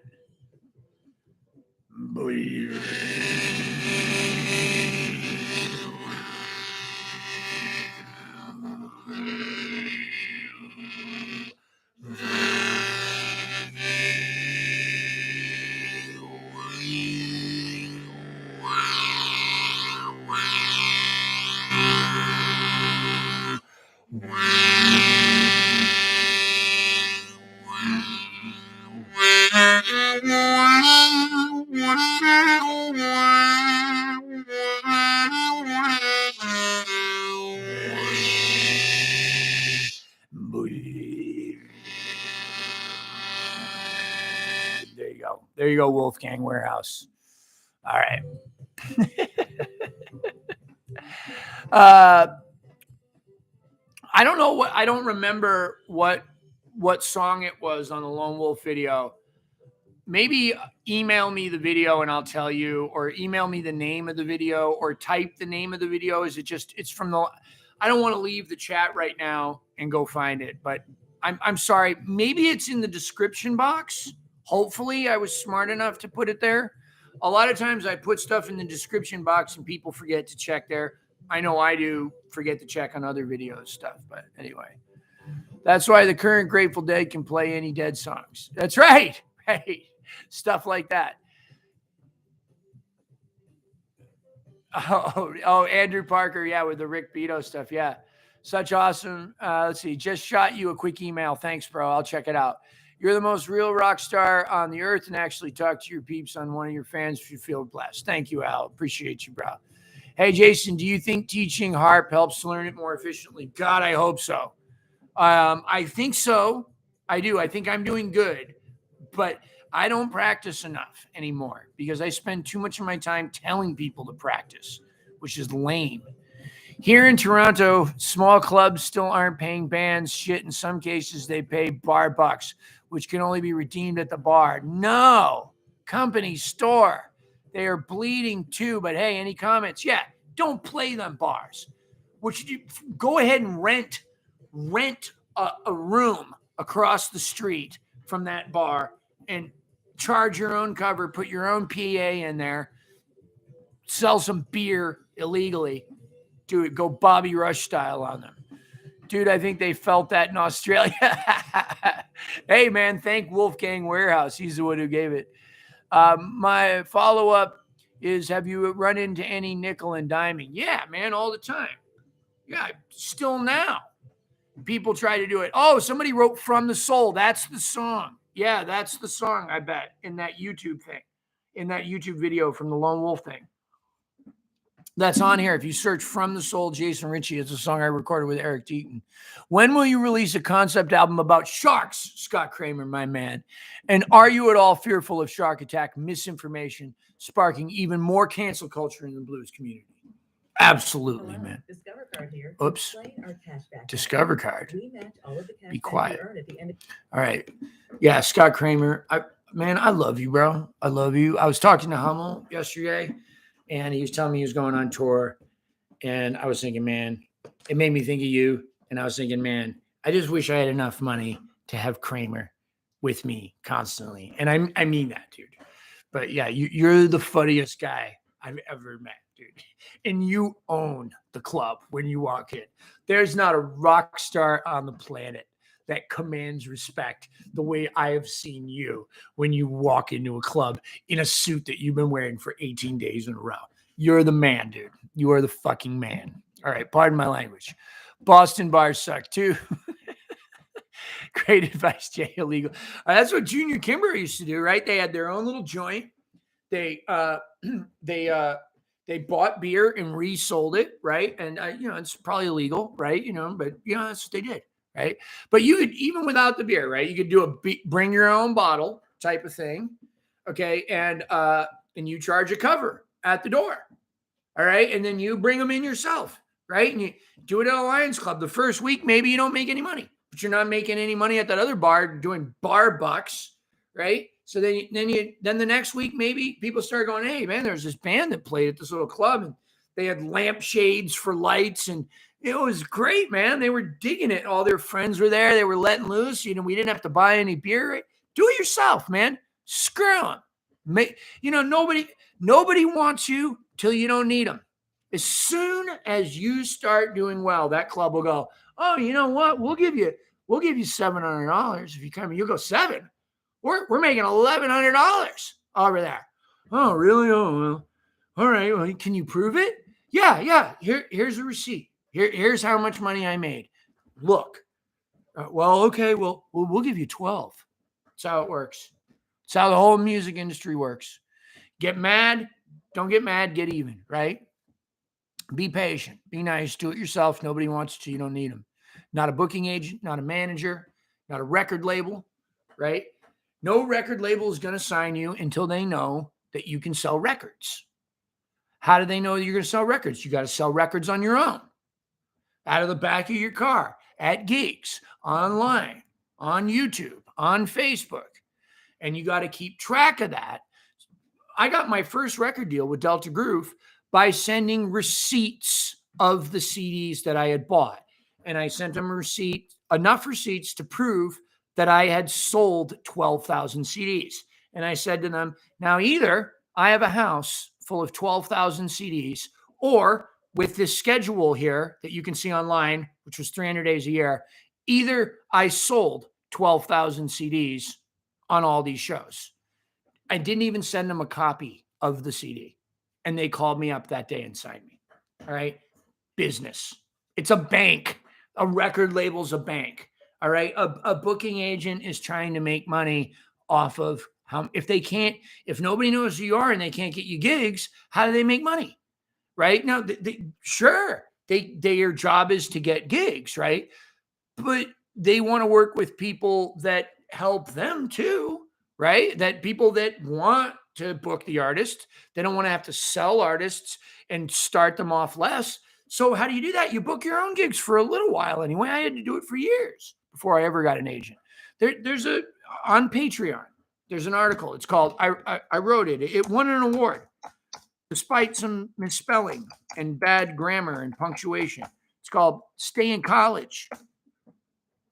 And it's all about how to achieve mid-level blue-collar success in the music business. And spoiler alert, comes down to hard work, right? Just like any other job, right? It's not who you know. I mean, maybe sometimes for some people, right? But anybody can succeed at this, even without any talent, right? Rougarou concept album. That's it, bro. I'm actually thinking of making a whole blues album about cryptozoological animals. Cryptobluological, right? You've been attacked by a shark, right, Jason? No, I have not. Okay. But I fear them immensely. I'm terrified of the water. I was on a boat that sank. I got 15 more minutes, guys, and I got to go teach. I'm teaching my buddy Marshall at 2. I got James, my man, at 4, and I got a guy named Travis at 7. Hey. Melanie, by the way, you're sounding great these days. You really are. I heard some of your stuff this morning, and I think you were playing some 5th position stuff on Facebook. You sound great. You sound really good. Top tip, if you don't have a venue and hire Jason Ricci, don't leave PV amps unguarded. Let's see. Breath, deep, seek, peace. When I heard that from all right, let's see.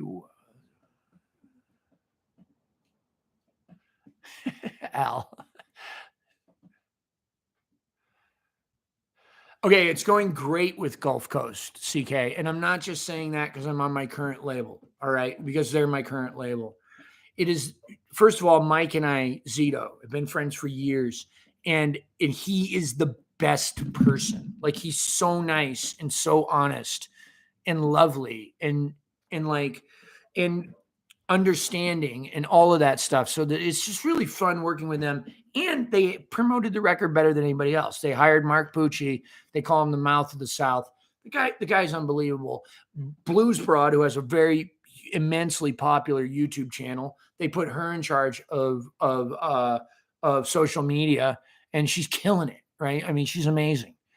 Vince, hey, what's up, baby? Hey, Melanie, what band do you? Oh, he's talking to you, girl. Hey, Jackson Kinchelo. Whoa, Jackson's here? I met your sister recently, the comedian one. I didn't know you had a sister that was a comedian too. Okay. I didn't even know you were here, Jackson. There you are. What's the first Lone Wolf pedal an intermediate player should buy? I'm thinking about a Heartbreak. Man, you funny. Yeah, the Heartbreak or the Reverb, one or the other. Those are exactly the two I would recommend, right?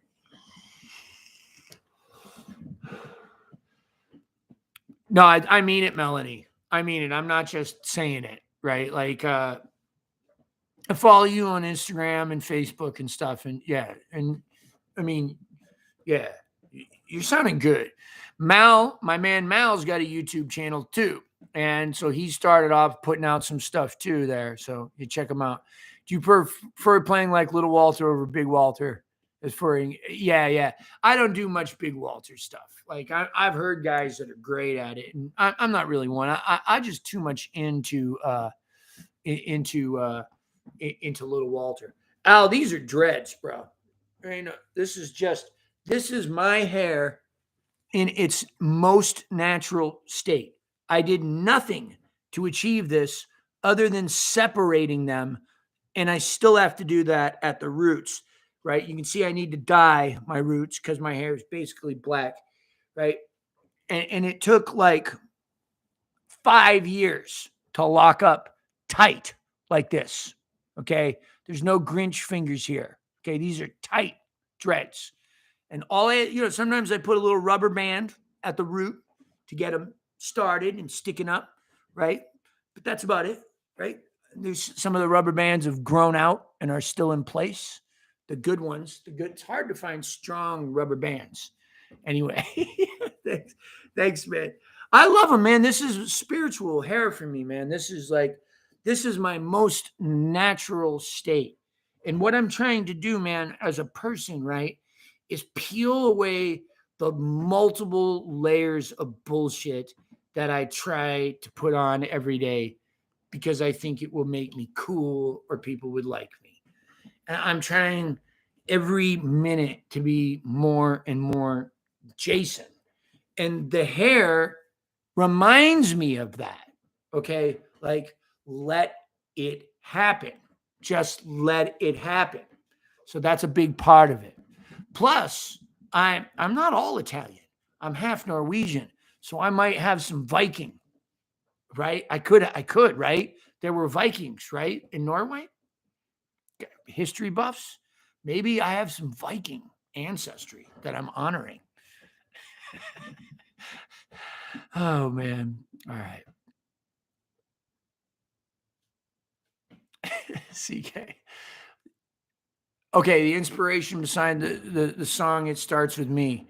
Okay, so at the beginning of the pandemic, and when all of the stuff was happening with COVID and gigs getting canceled, and then all of the racial tension that was happening in the United States, and all of my friends that were divided politically, and were calling each other names on Facebook and yelling and unfriending and not talking on the phone or on video or in person, God forbid.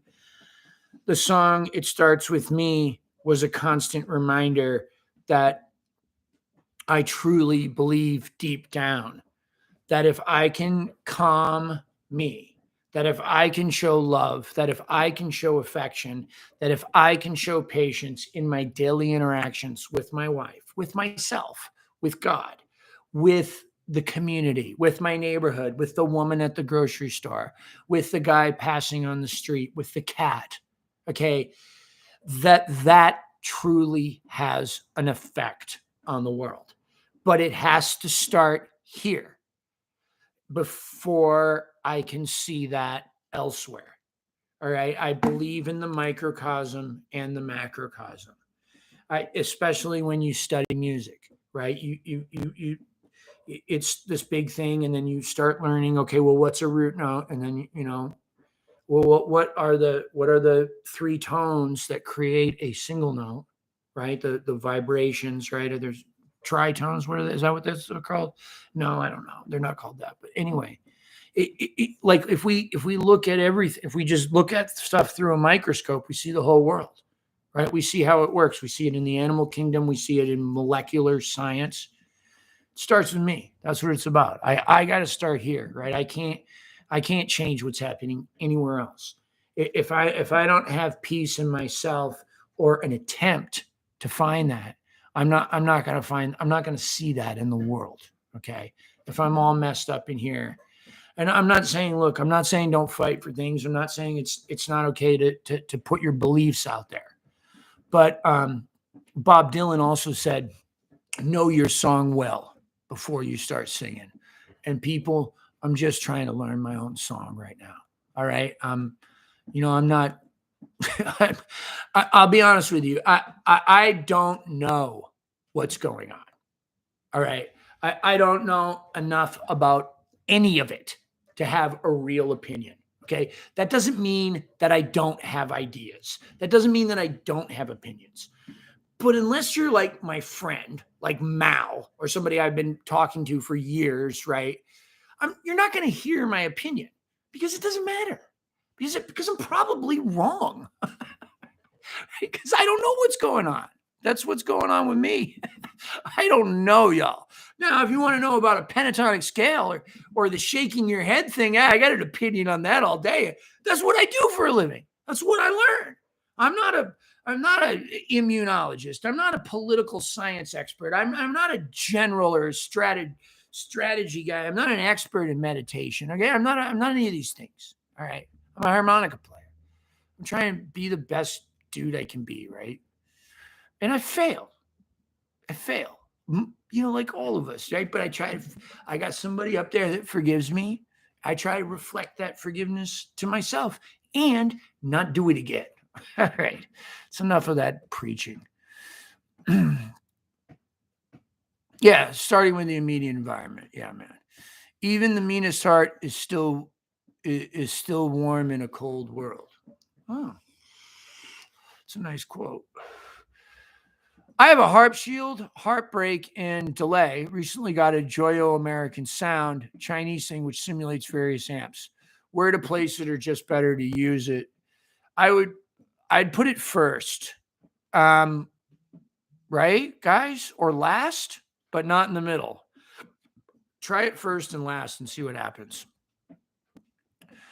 Yeah, am I going to be able to tour? Okay, I'm going to wait a little while before I book stuff and have it canceled because, we had mandates lifted last summer too.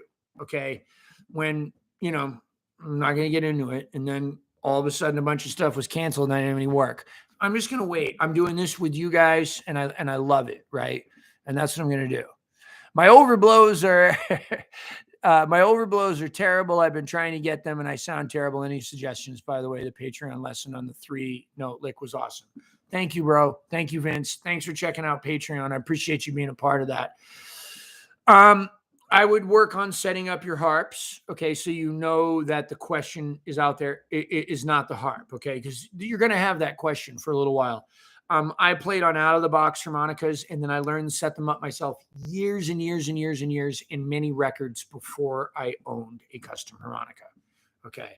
Joe Spires was my guy for many years. I'm mostly using Tom Halchek now. Joe Spires is incredible. If you can get a harp from him, do it. If you can get one from Tom, do it. They're both great. Okay. Falisco, Richard Slay, amazing, right? All of those guys do good work. But learning it yourself is great. Really, all you need to do is set the action good. On today's harmonicas, that's really all you need to do. I could go do any gig with a harp I got at Guitar Center and a toothpick and a screwdriver. Just go in there, even just a mini screwdriver. Just go in there and change the action on the reed, test it in the van, screw it back in, try not to lose the screws, go to the gig, I'd be okay. Yeah. So Richard Slay has a video on YouTube on setting the offset in the action. Check it out. All right. Somebody said, since I retired, I burnt my ties and gave away my black suits, let my hair grow. And now what you see is me. That's it. Like me or love me. Oh, yeah. Whose quote was that? Yeah. That's a famous, That's a Native American quote, right? Is it? Anyway, it's me, a whole person now, no bullshit, not selling myself to anyone. That's right, CK. Oh no, not before the harp shield, Rick. Put the harp shield first. Okay, no matter what. That pedal I know has to go first. Thank you. Yes. Amended by you. Yes. Harp shield, then try the Joyo thing, then try your other effects, or try your other effects than the Joyo. But I'm really thinking harp shield, Joyo, other effects. Okay. Okay, oh, you have the Strymon Iridium last on your board after the Sonic Stomp. I don't know, Mal. Yeah, I'm sure it sounds great or you wouldn't do it, right? Did you do a commercial for Honer? Yep, I did. Wolfgang Warehouse. I did do a commercial. By the way, I've been to your YouTube and I love VWs, and I know you're the VW man. But yeah, I did a commercial for the Pentaharp for Honer.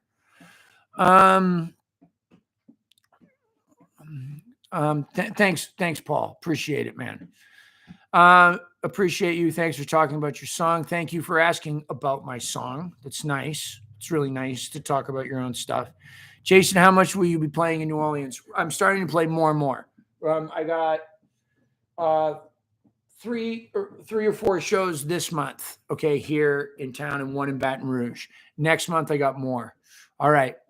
And yeah, give me a Carmen Gia Wolfsburg Warehouse. Get me the Carmen Gia. Get me, yeah, like a 71, bro. Give me the one with the push button transmission, right? Anyway, I got to run, guys. I got a student. I appreciate y'all. That was a fun 2 hours. It flew by. Thank you guys for everything. Check me out on Patreon. All right. Check me out on my website, www.mooncat.org. I'm pushing Blue Moon harmonicas, especially Honer Blue Moon harmonicas, but Blue Moon makes everything. I'm playing Honers these days. That's what I do. They're the easiest, the fastest to customize.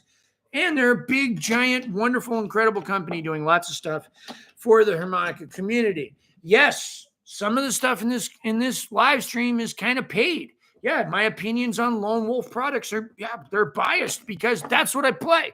I was playing them before I was an endorsee, but I am now. Lone Wolf Blues Company, pedals, microphones, the microphone I use from Lone Wolf, the Jason Ricci signature microphone, meow, meow, right? I play Harp gear amplifiers, and I'm here on YouTube. Hit the subscribe button, okay? Follow me, check me out, email me, go over to Patreon, go the extra mile, and appreciate you all. Thank you guys so much. I'm out. Got to go teach for a few hours. Love y'all. Maybe I'll get a cigar in later. You can write me and tell me how bad that is. Love you. Bye-bye.